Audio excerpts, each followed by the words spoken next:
আসসালামু আলাইকুম। আশা করি সবাই ভালো সুস্থ আছে। আলহামদুলিল্লাহ আমরা ভালো আছি। Welcome back to our channel. আবার এসে গেছে একটা নতুন রান্নার রেসিপি নিয়ে। আশা করি বন্ধুরা রেসিপিটা তোমাদের ভালো লাগবে, তাহলে দেখতে থাকো, সাথে থাকো।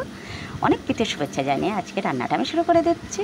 দেখো বন্ধুরা, এখানে আমি কিছু চিংড়ি নিয়ে নিয়েছি, বেশ মোটা সাইজের চিংড়ি। এই চিংড়ি দিয়ে আজকে বানিয়ে দেখাবো আমি এঁচোড় চিংড়ি। এটা আমার শাশুড়ি মার গাছ থেকে এঁচোড়টা নিয়ে এসেছি। আগে একদিন দেখেছিলাম বন্ধুরা, সেটা একেবারেই রান্না করার উপযুক্ত না, একেবারেই কচি। এটা একেবারেই রেডি রান্নার জন্য।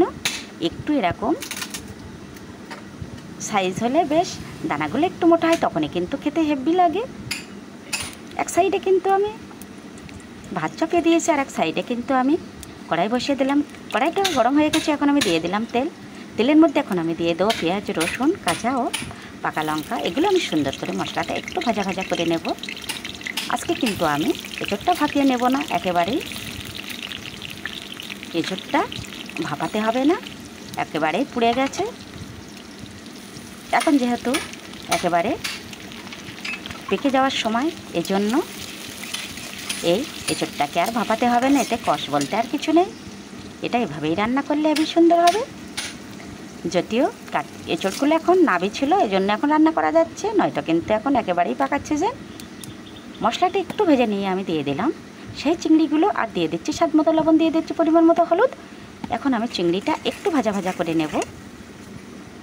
চিংড়ি আর এঁচোড় হলে কিন্তু কোনো কথা হবে না, একেবারেই আমার ফেভারিট রান্না। ভীষণই ভালো লাগে আমার এই রান্নাটা। এটা হলে, এই সবজিটা হলে আমার আর কিন্তু কিছুই লাগে না, কিন্তু বাড়িতে সবাই এতটাও পছন্দ করে না, কিন্তু আমার খুবই প্রিয়। মশলার সঙ্গে আমি চিংড়িটা সুন্দর করে কষিয়ে নিয়ে এখন আমি আলু এঁচোড়টা সুন্দর করে কষিয়ে নেব। যত সুন্দর করে কষাতে থাকবো চিংড়ির সঙ্গে, ততই কিন্তু টেস্টটা দারুণ আসবে। একটা মাত্র আমি ছোট সাইজের আলু দিয়েছি। এখন আমি এটা সুন্দর করে কষাতে থাকবো। এটা আমার এত ফেভারিট, এত ভালো সবজি যে এটা আমার একেবারেই যে কোনোভাবে রান্না বানিয়ে দিলেই কিন্তু আমি খেতে খুবই পছন্দ করি। আর তাতে দিয়ে দিচ্ছি কিন্তু চিংড়ি। এটা তো হেভি টেস্ট হবে। বেশ সুন্দর করে অনেকক্ষণ ধরে আমি কষিয়ে নেব। এখন আমি দিয়ে দিচ্ছি জিরে মরিচের একটু গুঁড়ো, আর একটু দিয়ে দিচ্ছি ধনিয়ার গুঁড়ো। বেশ সুন্দর করে আমি কষাতে থাকবো। আর এঁচোড়টা রান্না করতে কিন্তু বন্ধুরা তেলটা একটু বেশি লাগে। মোচা, এঁচোড় এই দুটো রান্না করতে কিন্তু তেলটা বেশি লাগে। আর চিংড়ি দিলে তো একেবারে এই দুটো সবজির মধ্যে কোনো কথা হবে না। এখন আমি সুন্দর সুন্দর ফুলগুলো একটু তোমাদের দেখিয়ে দিচ্ছি। একেবারে বসে বসে তো রান্না করতে ভালো লাগে না, এজন্য একটু ঘুরে ঘুরে তোমাদের গাছ ও ফুলগুলো দেখিয়ে দিচ্ছি। দিয়ে আবারও চলে যাব রান্নার দ্বারে। মুরগিগুলো একটু দেখিয়ে দিলাম। দেখো বন্ধুরা, একটা গাছের মধ্যে কিন্তু দুই কালারের ফুল, একটা পিঙ্ক কালার আর একটা হালকা হলুদ মতো।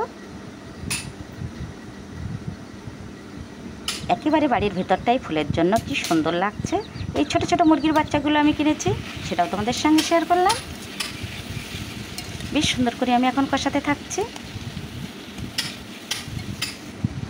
এখানে সারামণি এসে গেছে, সারামণির আপা এসে গেছে।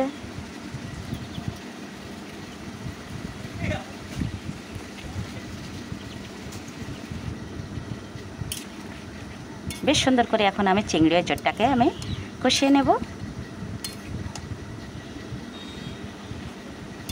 একটু একটু কিন্তু জলও দিয়েছি বন্ধুরা। একেবারেই ভাবছি একেবারেই জলটা দিয়ে ঝোলটা দিয়ে দেবো। ঝোলটা দিয়ে আমি একটু ঢাকনা দিয়ে ঢেকে দিলাম। আসছি কিছুক্ষণ পর। যেসব বন্ধুরা আগে থেকে চ্যানেলটি সাবস্ক্রাইব করেছো তাদের অসংখ্য অসংখ্য ধন্যবাদ। যারা এখনই চ্যানেলটি সাবস্ক্রাইব করেনি বন্ধুরা, চ্যানেলটি সাবস্ক্রাইব করে আবার দেখা হচ্ছে একটা নতুন কোনো ভিডিওর সাথে। ততক্ষণে সবাই ভালো সুস্থ থেকো। আল্লাহ হাফেজ।